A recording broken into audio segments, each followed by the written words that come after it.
नमस्कार दोस्तों, 8 PM India में आपका स्वागत है।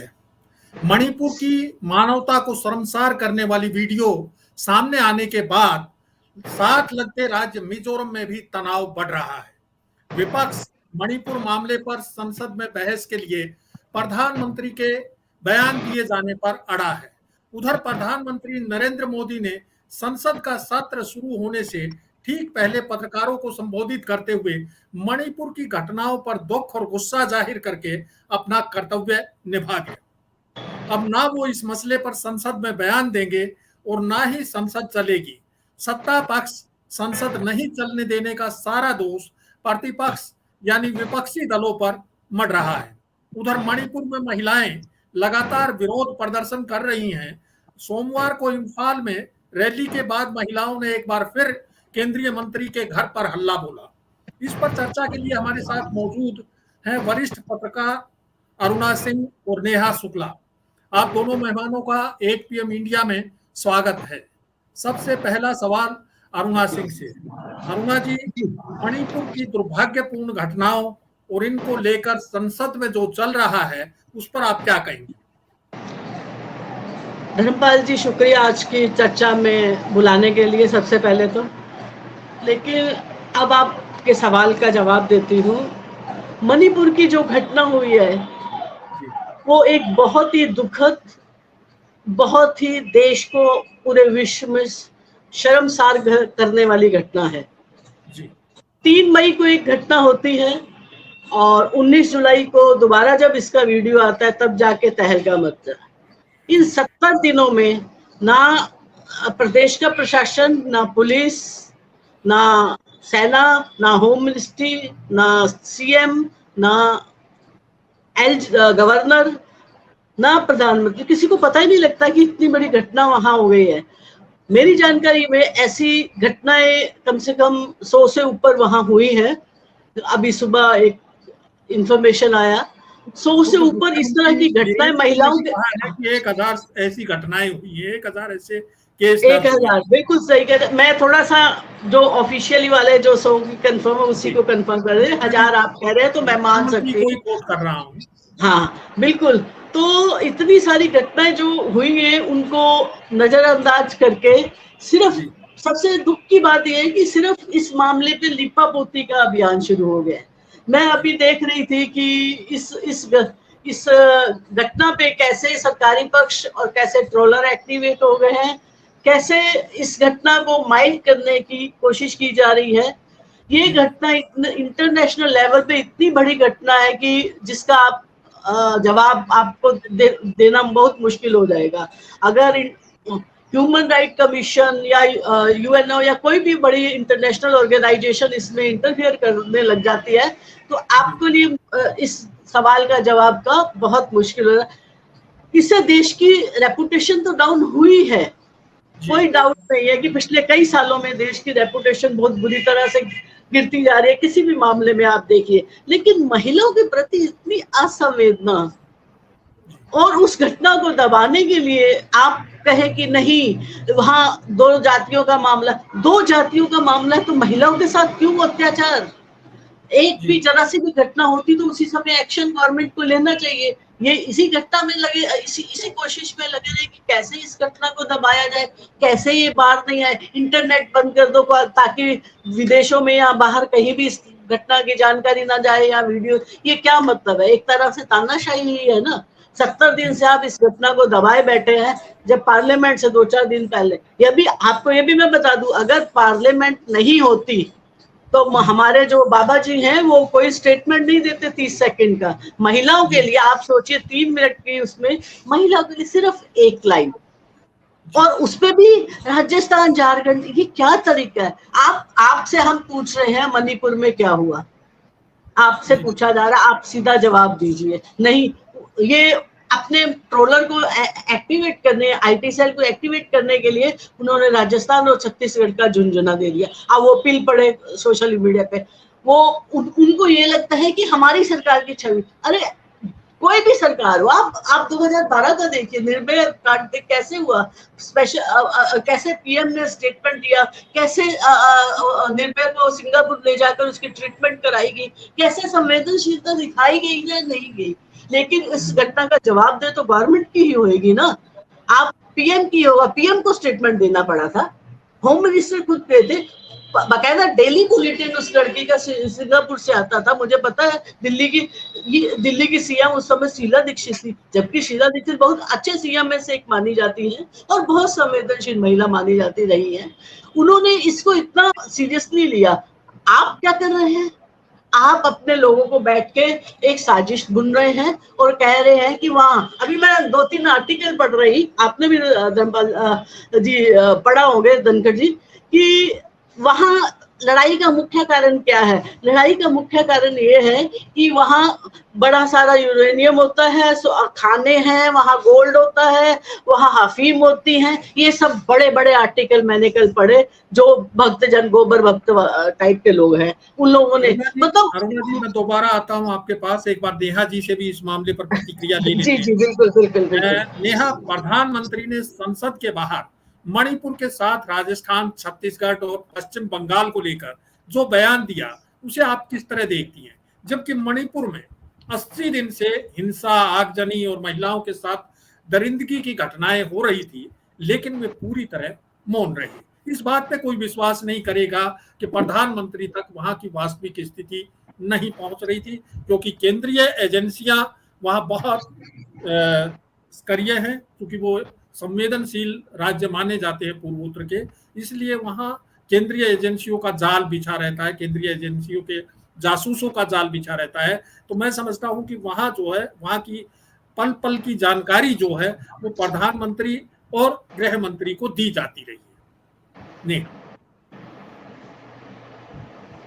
सही कह रहे हैं सर आप। प्रधानमंत्री को जानकारी ना हो, इस बात से मैं बिल्कुल इत्तेफाक नहीं रख सकती, ना ही मुझे यकीन आएगा। आपको याद होगा कि मणिपुर जल रहा था और इसी बीच यूएस चले गए थे स्टेट विजिट के लिए प्रधानमंत्री, और जब वहां से लौटे थे यूएई और यूएस के दौरे से, तो आते ही एयरपोर्ट पर नड्डा साहब और कुछ और बीजेपी के सांसद थे, और आते ही उनकी एक खबर चली कि उन्होंने आते ही पूछा कि देश में क्या चल रहा है।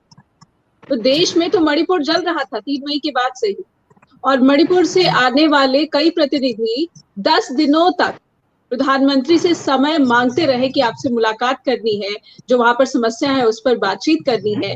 लेकिन प्रधानमंत्री का आपको एक और तस्वीर याद होगी, जो कि मेरे ख्याल से वो फिल्म थी आदि पुरुष।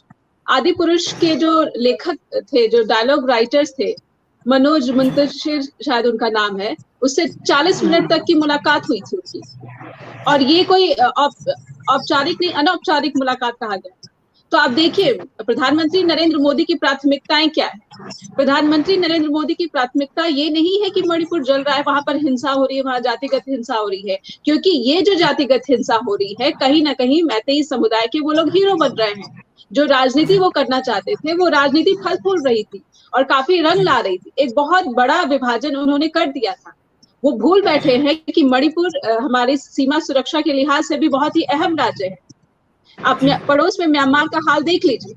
ये लोग कैसे भूल गए अपनी राजनीतिक महत्वाकांक्षाओं में कि चीन जो है, चीन की पैठ म्यांमार में ज्यादा हो रही है। जब से वहां सैन्य शासन आया है, तब से चीन की जो पैठ है वहां पर ज्यादा हो रही है। कुछ तस्वीरें भी इस तरह से सामने निकल कर आ रही है। लेकिन ये सरकार ऐसी है सर कि अपनी राजनीतिक महत्वाकांक्षाओं के लिए देश की जो सुरक्षा है, जो रणनीति है, उसको हाशिए पर डाल देती है, और सिर्फ जो है बंटवारे की राजनीति, विभाजन की राजनीति, और जो एजेंडा है। मुझे लगता है अब मेरी आवाज आप तक पहुंच पा रही है? हाँ, पहुंच रही है। आप बोलते रहिए, आप अपनी बात कहिए। जी बीच बीच में मुझे लगता है कुछ नेटवर्क की समस्या आ रही है। तो आप समझ जाइए सर कि ये राजनीतिक महत्वाकांक्षाएं ऐसी है, एक एजेंडे के तहत आगे हिंदू राष्ट्र बनाने की जो महत्वाकांक्षाएं हैं। पहले भी नगा और कुकी में जो है यहाँ पर काफी ज्यादा हिंसा हुई थी, लेकिन इसे कभी इतना धार्मिक रंग जो अब दे दिया गया है, ये हमने नहीं देखा था। लेकिन अब ये धार्मिक रंग, इसका रंग इतना गहरा और काला हो गया है, स्याह हो गया है, कि ये रंग चाहे आप सालों तक, दशकों तक भी छुड़ाते रहे तो वो स्याही नहीं उतरेगी।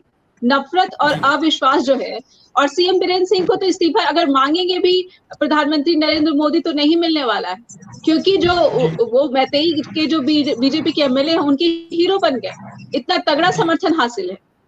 बीजेपी की जो कुकी समुदाय के जो एमएलए हैं वो अविश्वास रख रहे हैं, सरकार ही दो फाड़ हो गई है। लेकिन बहुसंख्यकवाद की जो उनकी राजनीति है, समुदाय के एमएलए हैं वो लगातार प्रधानमंत्री से मिलने की भी मांग कर रहे हैं, और वो मिजोरम में बैठे हुए हैं। वो 2 महीने से 2.5 महीने से मिजोरम में ही बैठे हुए हैं, वो यहाँ आ भी नहीं रहे हैं मणिपुर में। लेकिन ये मामला ठीक है कि कुकी और उसका बना दिया है, अरुणा जी, कुकी और मैतेई का बना दिया है। अरुणा जी, विपक्ष संसद में बहस करवाने को लेकर प्रधानमंत्री के बयान पर ही क्यों अड़ा है? गृह मंत्री के बयान के बाद इस मसले पर क्यों नहीं गंभीर चर्चा हो सकती? इससे ऐसा लगता है कि सत्ता पक्ष जैसा चाहता है विपक्ष भी वही सब कर रहा है। साथ ही सत्ता पक्ष प्रतिपक्ष पर ही संसद नहीं चलने देने का आरोप भी मढ़ रहा है। धर्मपाल जी, आपके 2-3 सवाल हैं। सबसे पहले, पार्लियामेंट में पीएम को क्यों वक्तव्य देना चाहिए? मेरा मानना है, या सारे देश को मालूम है कि देश का वन मैन शो ही यहाँ चल रहा है जी। और प्रधानमंत्री जब भी ऐसे कोई मुद्दा होता है, ऐसी घटनाएं होती हैं, प्रधानमंत्री की जिम्मेदारी बनती है कि वो इस पे एक स्टेटमेंट दे। एक दूसरा, जब पार्लियामेंट चल रहा होता है तो पार्लियामेंट में प्रधानमंत्री को का संबोधन ही सबसे ज्यादा अहमियत रखता है कि वो इस बारे में क्या सोचते हैं और उन्होंने क्या क्या इस पे कदम उठाए। तो विपक्ष का ये कहीं भी ये मांग करना कि प्रधानमंत्री इसमें वक्तव्य दे, कहीं भी अनुचित नहीं है। ये पार्लियामेंट्री कहते हैं के संसदीय कार्रवाई का एक हिस्सा होता है कि एक मुखिया इसमें जवाब दे। आप इस बात को गंभीर नहीं ले रहे हैं अगर, तो कह सकते हैं कि मेरा डिप्टी देगा, मेरा फला मंत्री देगा। जवाबदेही सीधे की सीधे ऐसी घटनाओं में, वैसे भी अगर और भी कई घटनाएं होती हैं या पॉलिसी मैटर होता है, ये बहुत बड़ी घटना है। मणिपुर हमारे बॉर्डर स्टेट है, मणिपुर में कितनी गतिविधियां हो रही हैं। वहां आप देखिए कि इन्होंने सबसे पहले वहां, आप थोड़ा सा और बैकग्राउंड में जाइए कि कैसे वहां के उग्रवादी संगठनों से, मणिपुर, नागालैंड, इस साइड के संगठनों से मिलकर इन्होंने चुनाव लड़ा है। मैं तो पूरा इनके जो आप पिछले 10 साल का देख लीजिए, और अभी जब ये 6 महीने से वहां पे, क्या नाम है इनके, आरएसएस वाले नेता वहां रहे और उसके बाद ये कांड हो जाता है। मतलब सोची समझी साजिश के तहत ये होता है। बीजेपी के भी मुखिया एक तरह से यही है, सरकार के मुखिया भी यही है। हर बड़े मोदी जी की, जब मोदी जी की सरकार, भारत सरकार, आरएसएस के नेता भी यही है। हाँ, आप ये देखिए पिछले 9 साल का एक परिप्रेक्ष्य देखिए कि क्या कहा जाता है। भारत सरकार नहीं कहा जाता, नहीं कहा जाता।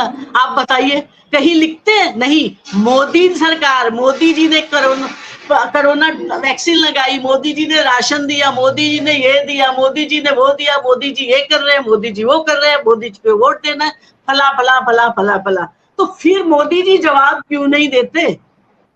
अब मोदी जी की नैतिक जिम्मेदारी नहीं है कि जवाब नहीं दे? ये सही है कि मोदी जी की जिम्मेदारी बनती है लोकसभा में और संसद में बयान देने की इस मामले पर, जबकि उन्होंने संसद जाते वक्त ही बयान दिया था प्रेस को, जबकि वो प्रेस को सीधे कभी बयान देते नहीं है, बहुत कम। वो भी बाहर, संसद के अंदर क्यों नहीं, बाहर ही क्यों? बाहर दे रहे हैं, अंदर नहीं दिया। प्रेस के आगे वो उनका गोदी मीडिया था सारा का सारा, उसके आगे देना है उनको, पार्लियामेंट में नहीं देना, जबकि आपके पार्लियामेंट में भी 300 से ज्यादा एमपी है। जी नेहा, संसद में विपक्षी गठबंधन के सदस्य मणिपुर पर चर्चा करवाने और आपके राज्यसभा सांसद संजय सिंह को पूरे सत्र के लिए निलंबित किए जाने के विरोध में धरना प्रदर्शन कर रहे हैं। तो बीजेपी के सांसदों ने राजस्थान को लेकर संसद में प्रदर्शन किया। बीजेपी और सरकार का मणिपुर हिंसा का राजस्थान से तुलना करना समस्या के सरलीकरण का प्रयास है। नेहा जी। बिल्कुल आप सही कह रहे हैं। वो हर बार की तरह चाहते हैं कि ए की बात मत करो, सी की बात कर लेते हैं। लेकिन अब जनता इनके सारे जो स्ट्रैटेजी है, इनकी जो रणनीति है, उसको समझ गई। अब विपक्ष भी समझ गया है कि हमें सी की बात नहीं करनी है, पहले आप ए की बात करिए। मणिपुर पर बात होनी चाहिए। पीएम मोदी का स्टेटमेंट माना जाना सर्वप्रथम जो है, सबसे पहली प्राथमिकता होनी चाहिए विपक्षी दलों की तरफ से। जनता के मन में भी यही सवाल है सर कि पीएम मोदी आखिर क्या कर रहे हैं, मणिपुर आखिर उनके लिए अहम क्यों नहीं है, उनके लिए अहम विदेश यात्रा क्यों है। और विपक्ष ये जो नियम की बात हो रही है, ये जो अल्पकालिक चर्चा की बात कर रहे हैं, नियम में उलझाकर कि वो अल्पकालिक सदन में चर्चा हो। विपक्ष जिस रूल के तहत, नियम के तहत चर्चा चाहता है, उसमें समय की कोई सीमा नहीं होगी। और वो चाहता है कि पहले पीएम मोदी जो है भाषण दे और उसके बाद उस पर चर्चा, उसके बाद उस पर वोटिंग भी कराई जाए। क्योंकि मणिपुर का जो मुद्दा है वो बहुत गंभीर मुद्दा है। वो सिर्फ वहां पर एक सांप्रदायिकता हिंसा ही नहीं है, एक पूरा सिविल वॉर की सिचुएशन है। और जैसा कि आपने कार्यक्रम की शुरुआत में ही कहा कि 1000 से ज्यादा ऐसे मामले। आपको याद होगा कि जैसे ही ये वीडियो वायरल हुआ था मणिपुर की 2 महिलाओं का, उसके बाद सीएम बीरेन्द्र सिंह की जो पहली स्टेटमेंट आई थी वो यही थी कि ये इकलौता ऐसा मामला नहीं है, ऐसे कई मामले हैं। हाँ, नहीं, तो उन्होंने ये बकायदा स्वीकार किया कहता था। कि 1000 केस हैं ऐसे। बिल्कुल, महिलाओं को एक टूल की तरह इस्तेमाल किया गया है। नफरत इतनी ज्यादा फैला दी गई, तो इस नफरत का जवाब उनके पास नहीं है और वो जवाबदेह बनना नहीं चाहते। आपने पिछले 9 वर्षों का इनका रिपोर्ट कार्ड निकाल कर देख लीजिए, कब वो जवाब दिए। वो एक तरफा संवाद करते रहे हैं, 2 तरफा संवाद में उनका यकीन नहीं है। वो लोकतांत्रिक व्यवस्थाओं में भी यकीन नहीं रखते। अगर रख रहे होते तो इतने संवेदनशील मसले पर, महिलाओं की सुरक्षा के मसले पर, मणिपुर जल रहा है इसके मसले पर, और सिर्फ मणिपुर ही नहीं जल रहा है, अब मणिपुर के साथ लगते जो तमाम राज्य है सर, वो भी जलने लगे। वहां पर भी मैतेई और कुकी जो है, आपस में उनके बीच गहरा अविश्वास हो गया और पलायन शुरू हो गया। सबसे बड़ी बात है कि अस्थिरता और अशांति की वजह से पलायन शुरू हो गया है। ये वो राज्य हैं जिसमें दशकों लगे थे। उसी पे आ रहा हूँ जी, उसी पे आ रहा हूँ अरुणा जी, मणिपुर में 2 समुदायों में टकराव भले आरक्षण को लेकर हुआ हो, लेकिन अब लगता है कि मसला कहीं ज्यादा गहरा है। राज्य सरकार स्थिति को समझने और संभालने में नाकाम रही है। अब केंद्र सरकार भी उचित कदम उठाने की बजाय लीपापोती करके बीरेन्द्र सिंह सरकार को बचाने में लगी है। अरुणा जी। धर्मपाल जी, ये इतना छोटी बात नहीं है, ये छोटी घटना नहीं है। मणिपुर एक बहुत बड़ा एक्सपेरिमेंट है गुजरात का। जी। मणिपुर की आप अगर भूगोलिक स्थिति को समझिए, उनके एसेट तो है ही है, वहां की बहुत रिच स्टेट भी है वो। उसके अलावा वहां मैतेई और कुकी का मामला है, आप जानते हैं, सब लोग जानते हैं जी। और वहां जब इलेक्शन हुए थे तो इन्होंने कुछ उग्रवादी संगठनों से टाई अप किया था इलेक्शन में, और ये कहा था, वहां नारा ही यही दिया गया था जब ये बीरेन्द्र सिंह बन के आए हैं कि हम हिंदू राष्ट्र बनाएंगे। जी। और मैतेई वहां की धीरे धीरे जनसंख्या ज्यादा होती गई, और जो कुकीज है वो बेसिकली वहां के आदिवासी इलाके हैं, और एक स्पेशल कानून के तहत उनको एक अधिकार मिला हुआ है संपत्ति का, जमीन मोहे, और वहां की जमीन बेची नहीं जा सकती है। लेकिन इस सरकार वो आपस में ही खरीद को कर सकते हैं ट्रांसफर, तो पूरे वहां की संपदा पे और ये सब पे ये इनको बर्दाश्त नहीं हो रहा था। इनको लग रहा था कि हमें यहाँ हिंदू राष्ट्र बनाने में सबसे बड़ी बाधा वो कानून है। इन्होंने चुपचाप उस कानून को पहले बदला और फिर हाईकोर्ट से ऑर्डर, और सारा का सारा बवाल जो हुआ वो हाईकोर्ट के ऑर्डर के बाद हुआ कि मैतेई को भी जमीन खरीदने और जमीनों पे अधिकार होगा। बस इसके बाद का मैतेई हिंदू है बेसिकली, तो ये उनको इन्होंने पक्के से कहा हुआ है कि हम हिंदू राष्ट्र बना रहे हैं, तुम भी पार्ट बनोगे, ठीक है। वो क्रिश्चियन 250 से ज्यादा चर्च जला दी गई, लोगों को मार दिया गया, क्रिश्चियन को टोटल खत्म कर दिया गया। ये इंटरनेशनल लेवल पे इस बात को उठाया जा चुका है, जगह जगह उठाया जा रहा है कि ये सब क्या हो रहा है, बॉर्डर्स एरिया में क्या हो रहा है, क्रिश्चियन को मारा जा रहा है, हिंदू को मारा जा रहा है। वो फिर उसके बाद इन्होंने सबसे ज्यादा जो बदमाशी की कि इन्होंने जो मैतेई को मारा जा रहा था और वो वीडियो अपने आप वायरल करवाए, कुकी भड़क मेताई भगत और कुकियों को मांगा जा रहा था, तो वो वीडियो वायरल करे। इनके व्हाट्सएप ग्रुप जो यूनिवर्सिटी बनी ये है, बहुत बड़ा सच है कि हाँ, दोनों तरफ से हथियारबंद समुदाय, हथियारबंद गैंग जो हैं वो लड़ रहे हैं और दोनों तरफ हथियार हैं। एक तरफ हथियार सरकार के लूट करके लिए गए हैं। तो यहाँ जब मुख्यमंत्री बात करता है कि मैं उग्रवादियों के खिलाफ कार्रवाई कर रहा हूँ, तो वो उग्रवादी केवल कुकीज को बता रहा है, मेतईज को नहीं। तो यहाँ उनके ऊपर इस तरह के आरोप भी लगे हैं पक्षपातपूर्ण रवैये के, लेकिन फिर भी सरकार, केंद्र सरकार उसके खिलाफ कोई कार्रवाई नहीं कर रही है। ये बताइए सर। आप धर्मपाल जी देखिए, आप अगर पूरे यहाँ दिल्ली के भी दंगे और भी कई दंगों की देख लीजिए, टुकड़े टुकड़े है ना, गोली मारो सालों को।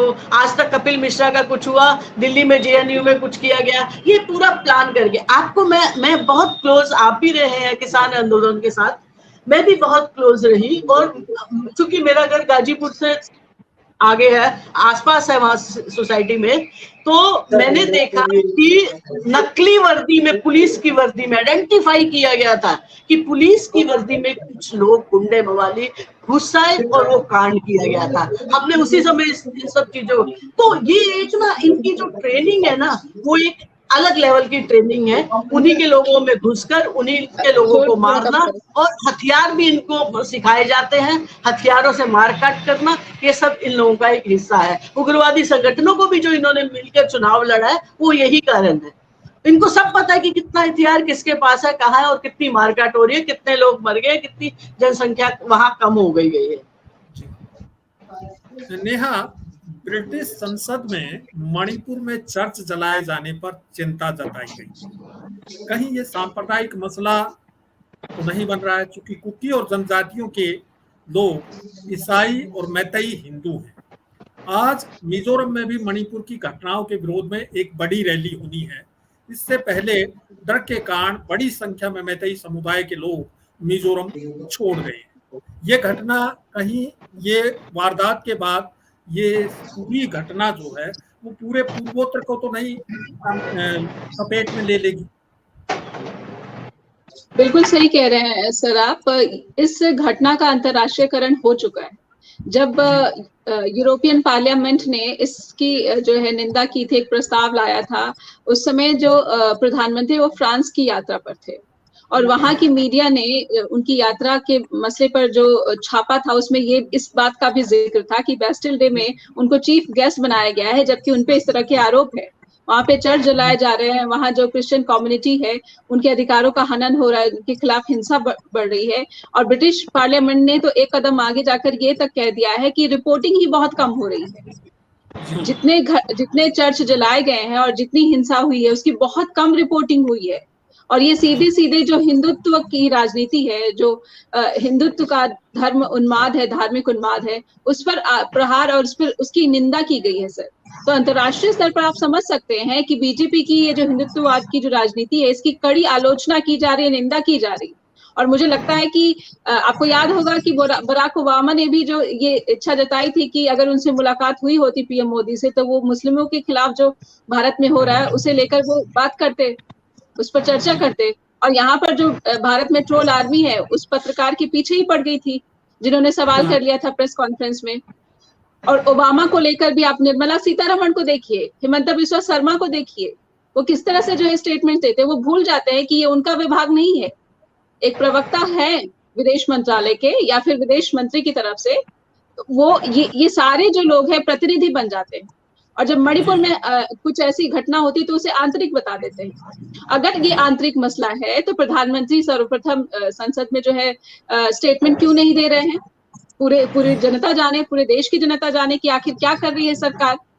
अगर 3 मई के बाद से भी हिंसा आप नहीं, आप जवाबदेही तो तय करनी पड़ेगी सर। अगर सरकार जवाबदेह नहीं होगी तो ऐसी सरकार हमें क्यों चाहिए? फिर तो सब मुझे लगता है कि बेसब्री से 2024 का इंतजार कर रहे हैं, और करना भी चाहिए। सबसे बड़ी ताकत है मताधिकार का, और हमें दिखाना होगा, सबको खुलकर बोलना। लेकिन मैं यहाँ पे इजराइल का जिक्र करूंगी सर, यहाँ पे इजराइल का जिक्र करना बहुत जरूरी है। वहां की पब्लिक इतनी अवेयर है, जो जुडिशियल हॉल बिल लेकर आ गई है नेतन्याहू गवर्नमेंट। अब देखिए सड़कों से ऐसी तस्वीरें आ रही हैं जो वहां की पब्लिक की अवेयरनेस की जो गवाह है। लेकिन भारत में इतना जघन्य कांड हो गया है, महिलाओं के प्रति कहा जा रहा है कि पता नहीं कितने असंख्य जो है ये मामले हो गए हैं कि उनका निपटारा भी हो पाएगा कि नहीं। कुछ तो शव भी बरामद नहीं हुए हैं। कई माँ, एक दो मैंने स्टेटमेंट ऐसी देखी है जिसमें माँ को अपनी बेटी का शव भी नहीं मिला है। तो यहाँ की पब्लिक को क्या हो गया? बीजेपी की महिला सांसद भी जो है इस मसले में राजनीति करने की कोशिश कर रही हैं। वो राजस्थान को लेकर के तो हल्ला मचा रही हैं, लेकिन मणिपुर को लेकर के जिस तरह का रवैया महिला सांसदों का, बीजेपी की महिला सांसदों का दिख रहा है, वो सही नहीं है। एक तरफा रवैया वो अपना रही हैं, जबकि उनको संवेदनशीलता के साथ महिलाओं के मामलों को उठाना चाहिए था, चाहे वो मणिपुर के हैं, चाहे वो पश्चिमी बंगाल के हैं, चाहे राजस्थान के हैं, चाहे जहाँ के भी हैं। लेकिन राजस्थान, छत्तीसगढ़ या पश्चिमी बंगाल की घटनाओं को मणिपुर की घटनाओं की तुलना नहीं की जा सकती है, क्योंकि मणिपुर की घटना सर यहाँ पे एक बात जो है, महिला एक बात जरूर करना चाहूंगी यहाँ पे। महिला सर्वप्रथम जो है एक कोमल हृदय की जो होता है महिला में। मैं नहीं चाहूंगी कि जो मेरा बच्चा है वो नफरत के वातावरण में पले बढ़े और उसके मन में भी जो है नफरत है दूसरे समुदाय के लिए। लेकिन इन महिलाओं को मुझे नहीं लगता है कि राजनीति की दिशा में इतनी आगे बढ़ गई हैं कि ये नफरत के वातावरण में खुद भी रहना चाहती है और अपने परिवार को भी रखना चाहती है। मैं इस तरह की महिला को सर्वप्रथम महिला ही नहीं मानती सर। महत्वाकांक्षा इतनी नहीं होनी चाहिए कि भगवान ने जो सृष्टि बनाई है, जो सौहार्द और शांति के लिए जो हम मनुष्य ने एक तरीका चुना था रहन सहन के लिए, वो रहन सहन ही पलट दिया गया और एक नफरत और भय के वातावरण में परिवारों को गुजर बसर करना पड़ रहा है। तो क्या ऐसा माहौल चाहिए? भारत तो पारंपरिक देश है। इस पारंपरिक देश में ऐसा वातावरण किसी भी महिला को अपने परिवार के लिए नहीं चाहिए। और मुझे लगता है कि सोचना चाहिए बीजेपी की भी समर्थक महिलाओं को, सांसदों को, मंत्रियों को कि क्या उन्हें ऐसा वातावरण चाहिए? क्या वो वाकई में महिला हैं? मणिपुर की समस्या की गंभीरता को देखते हुए सरकार और विपक्ष दोनों को ही अपने जिद तथा राजनीतिक स्वार्थों से ऊपर उठकर विचार विमर्श करना चाहिए। ये समस्या अब समूचे पूर्वोत्तर को चपेट में ले सकती है। सीमावर्ती राज्य मणिपुर में विदेशी घुसपैठ और ड्रग स्मगलिंग के भी बड़े मसले हैं। इस मसले के समाधान के लिए संसद चलाने को लेकर गतिरोध खत्म होना जरूरी है। आप सभी मेहमानों का कार्यक्रम में शामिल होने के लिए बहुत बहुत धन्यवाद। जल्द फिर हाजिर होंगे नए मुद्दे और सवालों के साथ। नमस्कार।